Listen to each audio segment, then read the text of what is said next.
prepared himself for a ritual binding, shaving, and prayer in order to accomplish brazen attacks.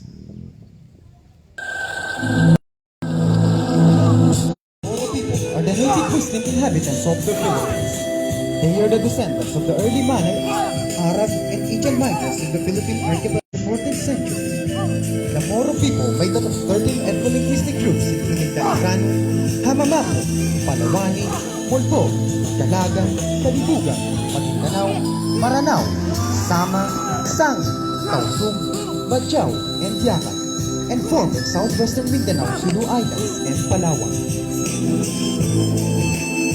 For generations, warlike Moro tribes had successfully prevented Spain from fully controlling the areas around Mindanao and the Sulu archipelago, developing a well-earned reputation as tourist seafaring raiders, adept naval tacticians, and ferocious warriors who frequently demonstrated extraordinary personal bravery in combat. While Moro forces could never match opponent's firepower or armor, such bands used intelligence, audacity, or mobility to raid strongly defended targets and quickly defeat all vulnerable armies.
Courage of David, the strength of Samson, the patience of Job, the leadership of Moses, the faith of Daniel, the diplomacy of Lincoln, the tolerance of the carpenter of Nazareth, the kindness of the Good Samaritan, and finally, the intimate knowledge of every branch of natural, biological, and social science.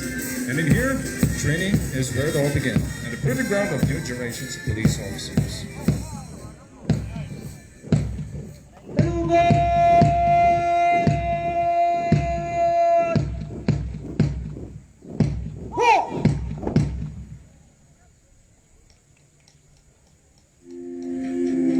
Now, it is my pride and honor to present to you la creme de la creme of the Regional Training Center 3, the PSBRC RTC3-2020-05, Alpha Romeo.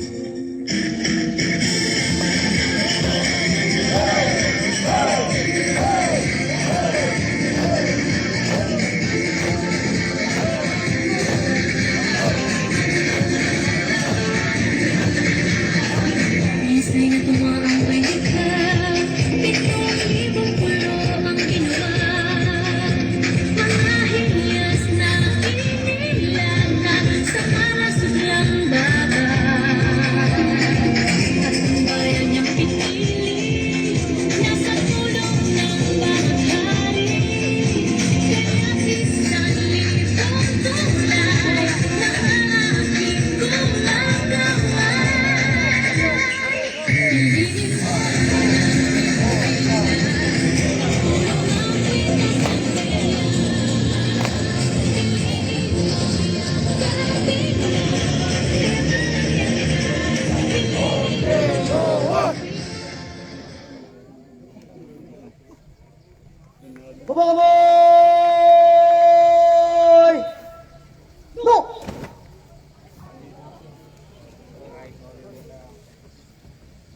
Now to graciously welcome us to this momentous event, may we have our very own Assistant Chief RTC3, Police Lieutenant Colonel Adrian Resentes Antonio, sir.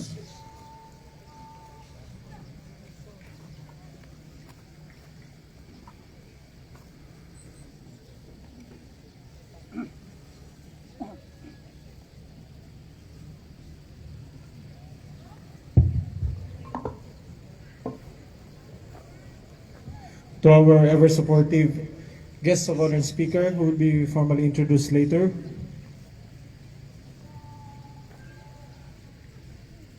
Other distinguished guests, Attorney Abner Zamora, the Chief of Staff, our guest of honor speaker, Mr. Raymond Turla, the President of Patrol Party List, sir. Mr. Beda Kiambao, the Secretary General of Patrol Party List. Mr. Vince Francis Pineda, the Chief Aide, Head Security Liaison Officer to the PNP and AFP of Patrol Party List. Sir, good afternoon. Mr. Eugene Ocampo, Deputy Secretary General of the Party List.